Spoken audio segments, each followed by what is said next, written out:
రైతులు తక్కువ ఖర్చుతో అధిక దిగుబడి సాధించి ఆర్థికంగా బలోపేతం కావాలన్న లక్ష్యంతో ప్రభుత్వం ఉద్యాన యాంత్రీకరణ పథకం ద్వారా ఆధునిక వ్యవసాయ యంత్రాలను సబ్సిడీపై అందిస్తున్నట్లు రాష్ట్ర వైద్య ఆరోగ్య శాఖ మంత్రి దామోదర రాజనరసింహ తెలిపారు. ఈ సందర్భంగా మంత్రి మాట్లాడుతూ వ్యవసాయం మరియు ఉద్యాన రంగాల అభివృద్ధికి యాంత్రీకరణ ఎంతో అవసరమని పేర్కొన్నారు. చిన్న సన్నకారు రైతులు తక్కువ ఖర్చుతో ఎక్కువ దిగుబడి సాధించేందుకు ప్రభుత్వం పలు సంక్షేమ పథకాలను అమలు చేస్తుందని తెలిపారు. రైతులు ఆధునిక పద్ధతులు యంత్రాలను వినియోగించి సాగు ఖర్చును తగ్గించుకోవడంతో పాటు ఉత్పాదకతను పెంచుకోవాలని సూచించారు. రైతుల ఆర్థికాభివృద్ధి ప్రభుత్వ ముఖ్య లక్ష్యమని, రైతులకు అండగా ప్రభుత్వం ఎల్లప్పుడూ ముందుంటుందని మంత్రి అన్నారు. ఈ కార్యక్రమంలో వైద్య ఆరోగ్య శాఖ కార్యదర్శి క్రిస్టినా జెడ్ చోంగ్తు, జిల్లా కలెక్టర్ పి ప్రావీణ్య, జిల్లా ఉద్యాన శాఖ అధికారి సోమేశ్వరరావు, డిఆర్డీఓ జ్యోతి తదితర జిల్లా అధికారులు, సంబంధిత లబ్ధిదారులు పాల్గొన్నారు.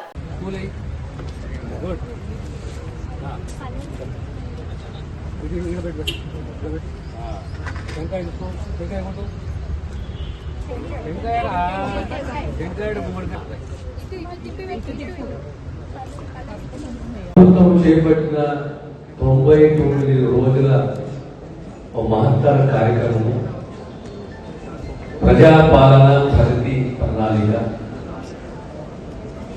ఇంత పెద్ద పొడుగున ఇలాంటి అఫీషియల్ ప్రోగ్రామ్ 99 రోజుల ప్రోగ్రామ్ ఎప్పుడు గతంలో ఏ ప్రభుత్వం చేయలేదు.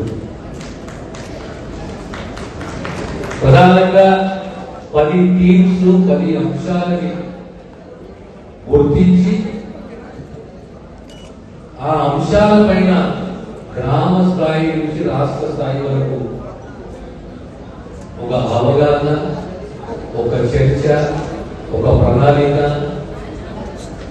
ప్రభుత్వము ఏం చేస్తున్నది, మనమేం చేయాలి.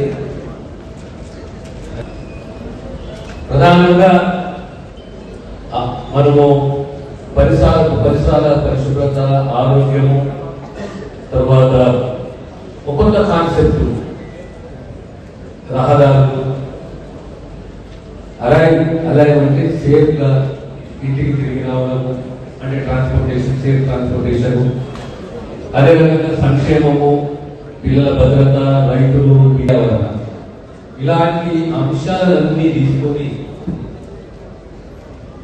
గ్రామ స్థాయి, మండల స్థాయి, నియోజకవర్గ స్థాయి, రాష్ట్ర స్థాయిలో కూడా అభిమాని చేపట్టాలని చెప్పి ప్రభుత్వం నిర్ణయం తీసుకున్నది. ఈరోజు మీరు నూతనంగా ఎన్నుకోబడ్డ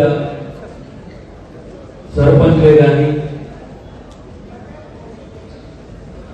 చైర్మన్లే కానీ, మున్సిపల్ చైర్మన్లే కానీ, మీరు సభ్యులు కానీ ఆహ్వానిస్తున్నాము.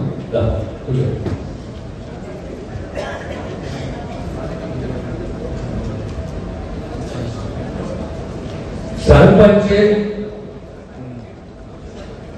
ఒక కౌన్సిలర్, ఒక శాసనసభ్యుడు, అంటే ప్రజల ద్వారా ఎన్నుకోబడ్డ 374 ఏమంటున్నది, పంచాయతీరాజ్ స్టేట్ పంచాయతీరాజ్ చట్టం ఏమంటున్నది,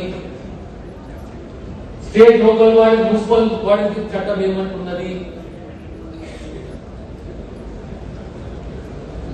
ఫారెస్ట్ యాక్ట్ ఏమంటున్నది, రెవెన్యూ యాక్ట్ ఏమంటున్నది, గ్రామంలో ఉన్న ప్రభుత్వ భూములు ఏ రకంగా కాపాడుకోవాలి. ఈ రకంగా ఈ 4-5 అంశాల మీద ఆ ఎక్స్పర్ట్స్ మీకు పీపీటీ ద్వారా మీకు తెలియజేస్తారు.